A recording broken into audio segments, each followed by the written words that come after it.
Hello my dear students, welcome back to my channel.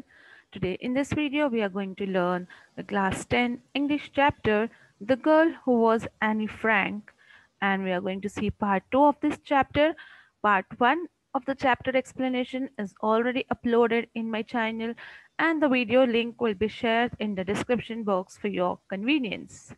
So quickly, let us go with the part 2 of this chapter. But before that, students, if you are viewing my video for the first time, do subscribe my channel and hit the bell icon so that you get the notifications of all the upcoming videos.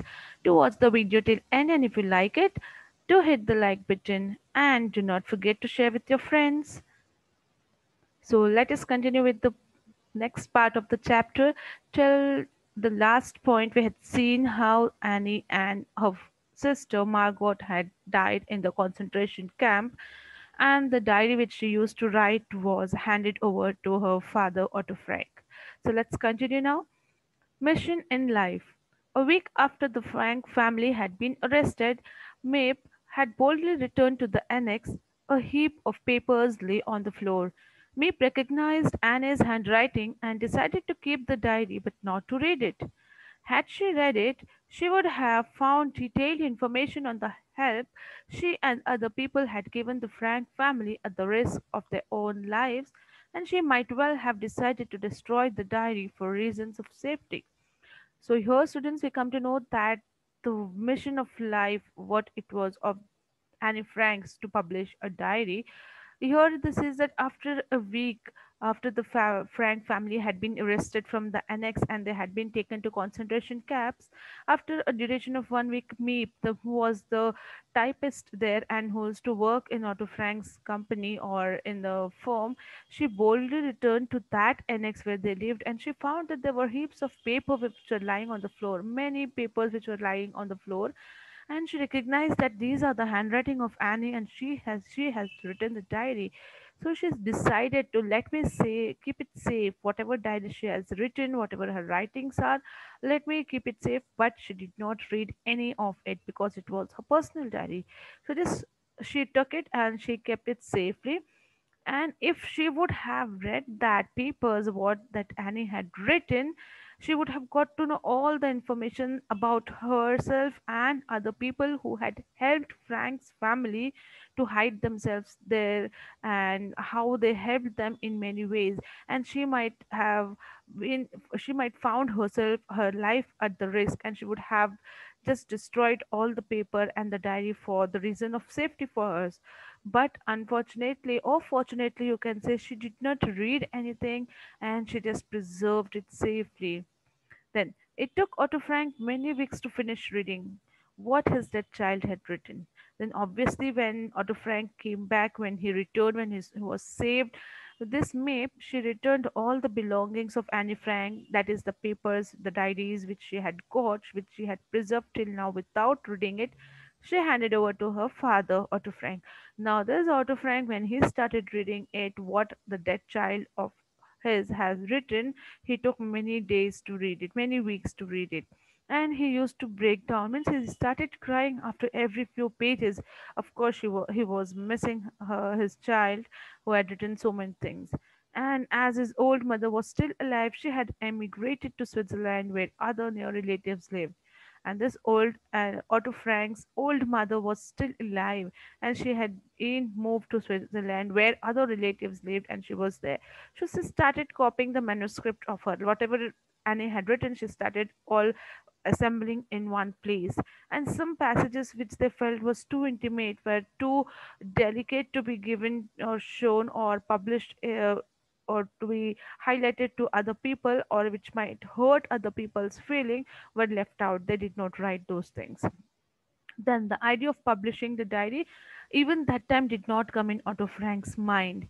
He just gave one typed copy to a close friend, and who lent this copy to a professor of modern history.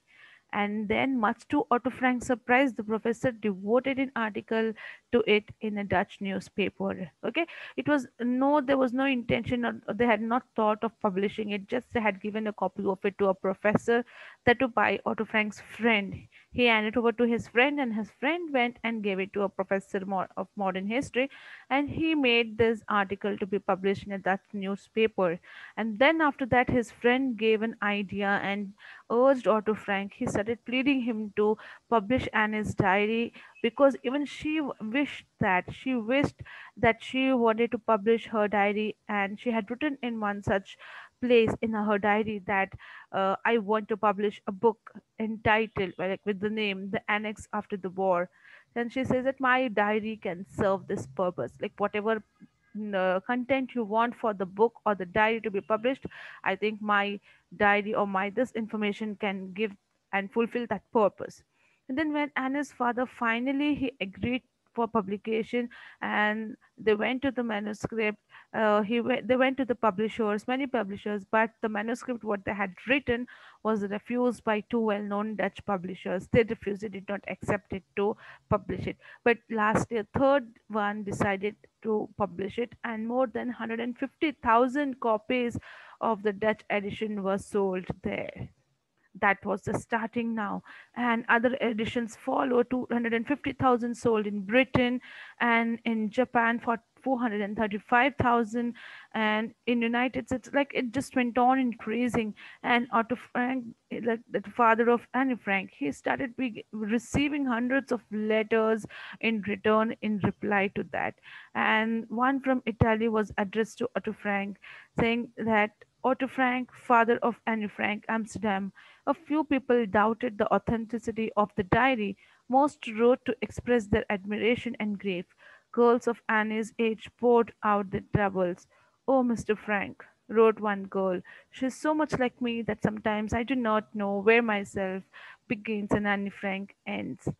So here he got many of such letters, who wrote, who expressed the griefs, their emotions, and they was very at the side of Otto Frank now. And one girl also wrote that, even I just don't know how I have to start my life, and here Annie Frank's life has been ended. So like this, numerous people, they wrote many letters, thanksgiving and consoling letters, and then the small presents were also sent along with the letters and all. So like this, there were many things. In Japanese, girls who used to send some dolls for her in the remembrance of Annie. And on Annie's birthday and Margot's birthday, the flowers arrived in anonymous lemons, without any with unknown names. They used to come and it used to arrive. Now so many letters poured out in Otto Frank's house. Like he started getting so many letters from throughout the world in many countries, that he was forced to retire from his business.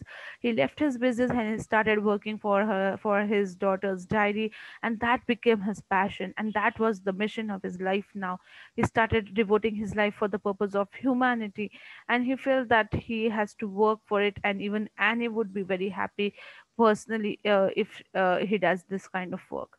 So from that day onwards, he started writing and replying to each and every letters which he used to get personally, and every day new ones sadly reminded him of the losses he had suffered. It reminded him of Annie, whom he had lost now. But he felt that there was much more in the life. And one such letter which was received by him, it was from headmistress of one of the England's largest school, and he wrote to him that, "It must be a source of deep joy to you in all your sorrow to know that Annie's brief life is, in the deepest sense, only just the beginning." Means whatever life, small life Annie has lived and she's gone, that is just the beginning for you now. Like he had received many letters of condolencing also. Now, the most remarkable response came from Germany when the book's first printing of 4,500 copies came out in Germany in 1950. Now, even in Germany, the book started being published and sold out, and here many booksellers were afraid to put it in their windows. Means they were afraid to sell it, because it was against Germany's. It was the leader of Germany, that is Hitler, who had done all these things. So they were afraid, where how do I sell in my window or in my shop? Then there was mass appeal. When the play opened in the seven German cities simultaneously, no one knew how the audience would react. And this play was converted into a drama and a movie too, and it was played in many of the German cities, and they did not know what would be the result of it, how would the audience react. And there were no Nazis seen on the stage, but the ominous present made itself felt every minute. They were not highlighted like he is or she is a Nazi person there, but it was felt by the people due to the act, due to the play they were doing that. And finally, at the end, they were able to hear the jackboots, the boots which the Nazis were wearing, and they were getting upstairs to raid the height place to arrest the people from over there. So that kind of noises were heard in the drama, in the play. And at the last, at the end, only Anne's father was left out on the stage, the one who was acting as Anne's father. And he was a lonely old woman there. He told how he received news that his wife and daughters had died. And picking up and he picked up Anne's slim diary from there, and then he turned back the pages, and uh, he found that her young, confident voice was heard saying, in spite of everything, I still believe that people are really good at heart.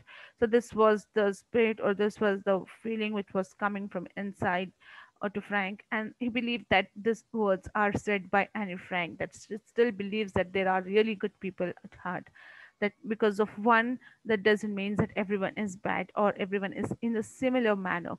Okay, so these were the things the play also was touched, and people used to feel the kind of trouble they had undergone.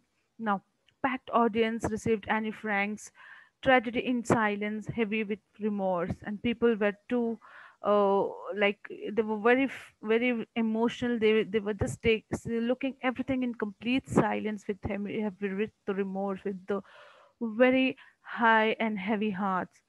And then even the people did not even go out during the interval. They sat there in the seats itself, as if they were afraid to go out or they were ashamed to go out. And one of the producers explained that Annie Frank has succeeded because it enables the audience to come to grips with history. Like they are able to they are able to connect the people with the history personally and without any denunciation. Means they're able to connect it without any oppose. They are not against it, they're accepting. They are able to connect it. Yes, this is the fact which has happened with them, and we watch it as an indictment in the most humble, pitiful terms. And they feel that this traces of the inhuman things which has been left out has to be completely been eradicated, and it should be seen in a humble manner, for the people who have lost their life. And no one accuses us Germans, we accuse ourselves, and they feel that we are belonging to that particular country or city from where the people had been treated very badly, so they accuse ourselves. Nobody is going to blame us, but we blame ourselves. So this kind of feeling is just created by the play, by the writings, by the works of Anne Frank. Then, for years, Germany's post war administrators toiled to make feel the senseless and the criminal nature of Nazi regime. Like people were just working hard to make the people that this was just in the past and the people are not in the same way today. Then, on the whole, they failed. The diary of Anne Frank succeeded. So, this kind of feeling which they wanted to bring in the life of the people, in the hearts of the people, that not all the people are in a similar manner as the Nazi regime were, but they were not able to bring that kind of feeling or that acceptance they did not get. But they failed, and this diary of Anne Frank succeeded in it. It brought leading actors received dozens of letters. I was a good Nazi, and like this, many typical letters and comments started coming to them, and they were also being accepted, and all the things which were being done in the past were just remembered and not uh, seen with that particular eye anymore. Now, German Soul's children sent Otto Frank letters signed by entire class telling him that Annie's diary had opened their eyes of viciousness of racial persecution. Like even the students, whatever they learned, whatever they came to know from the Annie's diaries, started writing letters to the father of Annie. And the people of Berlin had chosen her name to symbolize the spirit of racial and social tolerance, like on behalf of her, on by the name of Annie Frank, many institutions were opened and many organizations started working. Many organizations were set up just on behalf of the name of Annie Frank, and they started working just to remember her and to honor her. So like this, there were many organizations that started collecting money for Annie Frank forest to be planted in Israel. So even the forest was named after her. So like this, there were many things which were done after her. Then, in March 1957, a Hamburg student suggested that flowers should be laid on mass graves in Bergen-Belsen, where Annie Frank had found her last resting place. And there, at last, 2,000 young people were eagerly answering this appeal. And then hundreds of people, they came in the bikes, crossing 122 kilometers in the lashing rain. They just stood in front of mass graves where a 17-year-old school girl, she expressed that Anne Frank was younger than we are when her life was horribly ended. She had to die because others had decided to destroy her race. Never again among our people much must such a diseased and inhuman hatred rise. So they remember her. They go and they went to the grave of Margot and Annie Frank, and they laid thousands of flowers in the remembrance and expressed that there should be no more horrible situation being faced by any of the people in the world again. And this is so unhuman. So all those things were done, and then Annie's brief life is indeed only a beginning. She carries the message of courage and tolerance all over the world. She lives even after the death. So beautifully she has expressed her feelings in the diary, and the fact which she has uh, revealed there in the diary is being known to the world, and now it has become a message of courage and tolerance throughout the world, and she even lives in everyone's heart even after her death. So this is how her diary, which became very famous, which was published by one of the publishers and became so famous, it was converted into many dramas and movies. So here we end with the story, with the lesson of the girl who was Annie Frank and her diary. I hope you all have understood the chapter.